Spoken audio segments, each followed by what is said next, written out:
নমস্কার বন্ধুরা, আজকে আমি তোমাদের কাছে দেখাবো শীতের সবজি পেঁয়াজকলি আর শিম দিয়ে একটা দারুণ রেসিপি।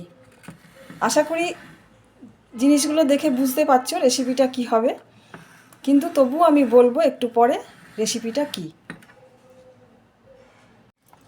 এখানে নিয়েছি দেখো 250 মতো পেঁয়াজকলি আছে, আর এখানে আছে 2 রকমের শিম, সাদা শিম আর সবুজ শিম, 2 রকমের শিম আছে।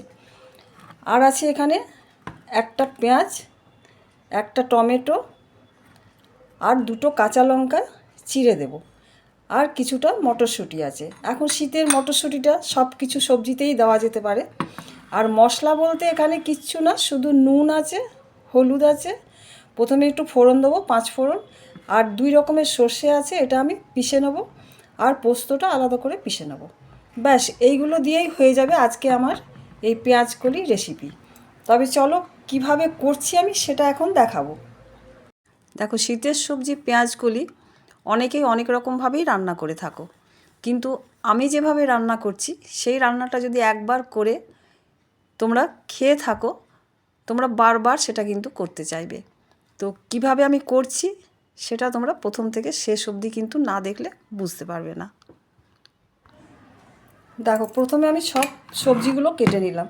এখানে পেঁয়াজকলি কেটে নিয়েছি, আলু লম্বা লম্বা করে একটু কেটে নিয়েছি, শিমগুলো একটু হাফ করে দিয়েছি, আর টমেটো পাতলা পাতলা করে কেটে নিয়েছি, আর এখানে পেঁয়াজটাও সরু সরু পাতলা করে কেটে নিয়েছি। আর এখানে সর্ষে 2 রকমের ছিল, সেটা বেটে নিয়েছি, আর এখানে পোস্ত বেটে নিয়েছি, আর লঙ্কা 2টো চিড়ে রেখেছি, দিয়ে দেব। তাহলে এইবার আমি রান্না শুরু করব। এখন গ্যাস জ্বালিয়ে কড়াই গরম হতে দিয়েছি, সেখানে কিছুটা তেল দিয়েছি। তেলটা একটু গরম হলে আমি ফোড়নটা দিয়ে দিলাম। ফোড়নটা একটু ভাজা গন্ধ বেরোলে প্রথমে আমি আলুগুলো দিয়ে একটু ভেজে নেব, কারণ আলুটা শক্ত, তাই প্রথমেই আলুগুলো দিয়ে আমি একটু ভেজে নেব। খুব একটা বেশি ভাজতে দরকার হয় না, হালকা করে একটু ভেজে নেব।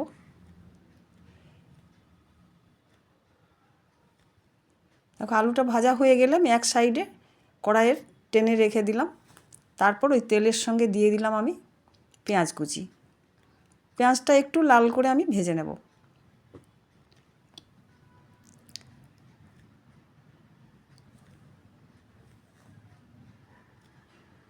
দেখো, পেঁয়াজটা একটু লাল করে ভাজা হয়ে গেলে আমি এখানে দিয়ে দেবো যে শিমগুলো কেটে রেখেছি, শিমগুলো দিয়ে কিন্তু খুব একটা বেশি ভাজবো না, হালকা করে ভেজে তারপর একসঙ্গে আলু শিম একসঙ্গে ভেজে নেব।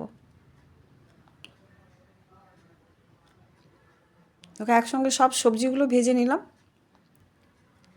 এরপর আমি এখানে দিয়ে দেব যে পেঁয়াজকলিগুলো কেটে রেখেছিলাম,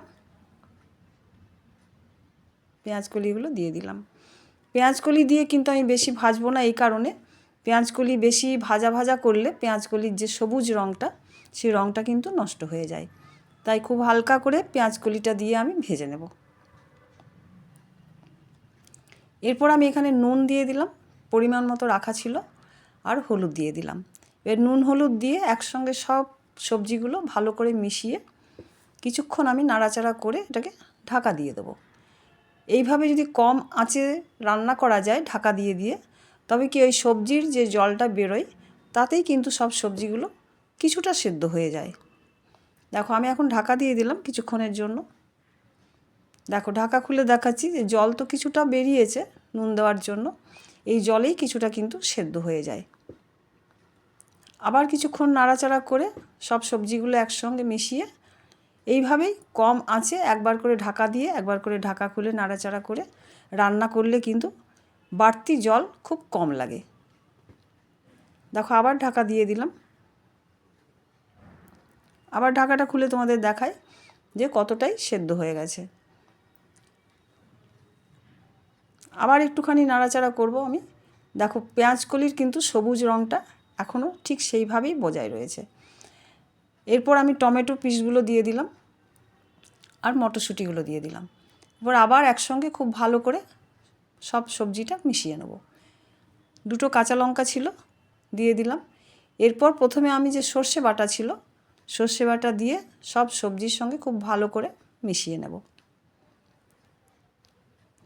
এইভাবে যদি কম আঁচে ঢাকা দিয়ে দিয়ে রান্না করা যায়, খুব একটা বাড়তি জল দিতে হয় না। তাতে কি হয় বলো তো, সবজি রান্নাটা কিন্তু স্বাদটা খুব ভালো হয়। আমি একটু ওই পোস্ত ধোয়ার যে বাটির জলটা ছিল, মিক্সির বাটির, সেই জলটা একটুখানি দিলাম। একটুখানি দিয়ে আবার সব সবজি নাড়াচাড়া করে আবার কিছুক্ষণের জন্য আমি এইভাবে ঢাকা দিয়ে রান্না করব। দেখো খুলে দেখাচ্ছি তোমাদের। এইভাবে রান্না করার জন্যে কিন্তু দেখো জলটাও বেরিয়েছে, আর একটুখানি জল দিয়েছিলাম, দেখতেই পেয়েছো। আর তাতেও কিন্তু এই আলুগুলো সেদ্ধ হয়ে গেছে। দেখো একটা আলু কেটে দেখাচ্ছি আমি। আলুটাই সবচেয়ে শক্ত জিনিস ছিল এখানে। আলুটা যখন সেদ্ধ হয়েছে তখন বাকিগুলো সেদ্ধ হয়ে যাবে। তাই আবার খুব ভালো করে সব সবজিগুলো একসঙ্গে আমি একটু নাড়াচাড়া করে নিচ্ছি।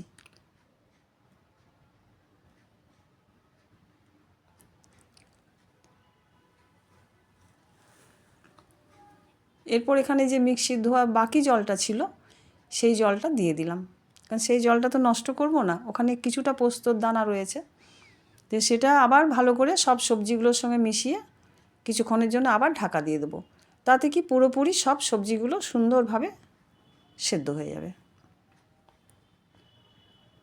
দেখো এবার দেখাচ্ছি, রান্নাটা আমার কিন্তু অনেকটাই শেষের পথে। সব সবজিগুলো সুন্দর রান্না হয়ে গেছে বা সেদ্ধ হয়ে গেছে। এবার সবার শেষে আমি যে পোস্ত বাটা ছিল, পোস্তটা দিয়ে দিলাম। পোস্ত দিয়ে সব সবজিগুলোর সঙ্গে ভালো করে মিশিয়ে নেব। পোস্ত দেওয়ার পর কিন্তু আর বেশিক্ষণ রান্না করব না, কারণ পোস্ত দেওয়ার পর বেশিক্ষণ আর ফোটালে সেটা খুব একটা ভালো হয় না, পোস্তর স্বাদটা নষ্ট হয়ে যায়। তাই এইভাবে সব সবজির সঙ্গে মিশিয়ে দিলাম।